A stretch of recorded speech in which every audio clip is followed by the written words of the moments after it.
જે આ ટેસ્ટ લીધો પરખે એ 2024 માં લીધો. મિત્રો જ્યારે પરખનો ટેસ્ટનો રિપોર્ટ આવે એ માન્ય રિપોર્ટ કહેવાય. આપણને કોઈ રોગ થાય છે તો એ રોગ માટે આપણે કે ડોક્ટર કે રિપોર્ટ કઢાવી લાવો અને રિપોર્ટ કઢાવ્યા પછી એ પ્રમાણે દવા થાય છે. તો પરખે પોતાનું રિઝલ્ટ આપ્યું 2024 માં. એમાં પંજાબ પ્રથમ હતું, આઈએમપી પંજાબ પ્રથમ, બીજું કેરળ અને ત્રીજું હિમાચલ પ્રદેશ હતું. કહેવાય કે હિમાચલ પ્રદેશ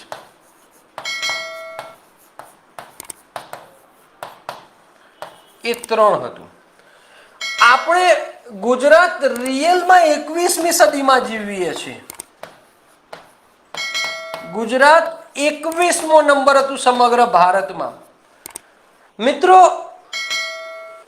ખરેખર જે દુનિયામાં ટ્રેડિંગમાં નંબર 1 છે, કહેવાય કે જેની બુદ્ધિ ક્ષમતા વ્યાપારમાં ટોપ ઉપર છે, એ રાજ્ય શિક્ષણમાં ભારતમાં 21મા ક્રમે, એ પણ કેન્દ્રના રિપોર્ટમાં.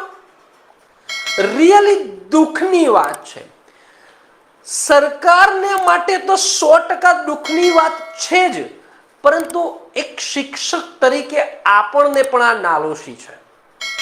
પંજાબના શિક્ષકો આમ પોતાની છાતીએ પોતાના હાથ થાબડી શકે છે, કારણ કે એ નેશનલ અચીવમેન્ટ સર્વે જે પરખે લીધેલો છે 2024માં, એમાં એમને પ્રથમ ક્રમ હાસિલ કર્યો છે.